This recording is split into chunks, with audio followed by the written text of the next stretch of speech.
Mantan Kapolsek Tanjung Karang Barat Kompol David Jackson Sianipar akan diberikan sanksi kode etik karena terlibat kasus penahanan seorang supir PT Sindes Express bernama Arsiman. Arsiman ditahan selama 8 hari tanpa proses hukum yang jelas sehingga istrinya melaporkan kejadian ini kepada lembaga bantuan hukum. Dari situ, proses terhadap kasus ini terus dilakukan. Kabid Humas Polda Lampung Kombes Pol Zahwani Pandra Arsyad menjelaskan, pada Selasa 18 Januari 2022. Untuk saat ini pihaknya masih melakukan pemeriksaan secara internal terhadap Kompol David.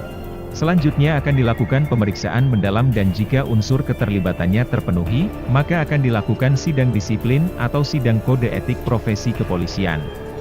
Sampai saat ini, Kepolisian Daerah Lampung melalui bidang profesi dan pengamanan atau Bitpropam saat ini tengah melakukan pendalaman dalam pemeriksaan terhadap dugaan pelanggaran ya yang dilakukan oleh oknum ataupun dari personil Polsek Tanjung Karang Barat ya, termasuk Kapolsek dan anggotanya, di mana hal ini menjadi perhatian kita semua. Yang terlibat sudah kita periksa semua ya, artinya baik itu Kapolsek maupun bekas Kanit Reskrim ya, dan anggota Reskrim dan anggotanya.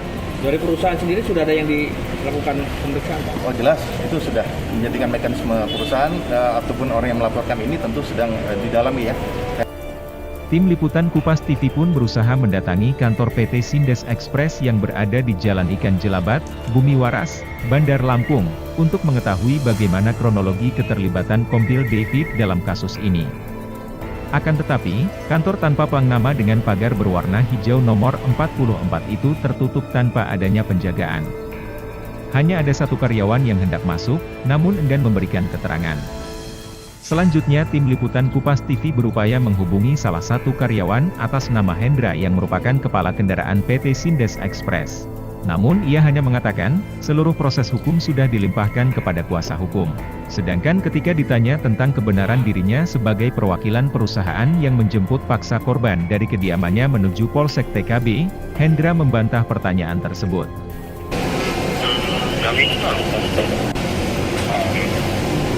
Nggak ada uang kali,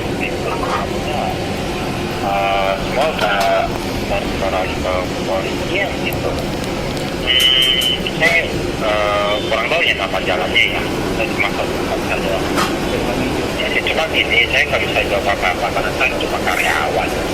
Karena saya nggak mau terbuka atau gimana, cuma ya semua kan dari pihak kepolisian gitu ya. Ya cuma ya saya nggak bisa apa, nanti kalau saya bicara panjang lebar nanti saya kena lagi. Jadi ya nggak bisa ya, saya saya nggak tahu apa-apa, pokoknya ya saya nggak tahu gitu. Dari Bandar Lampung, Didit Prabowo, Kupas TV, melaporkan.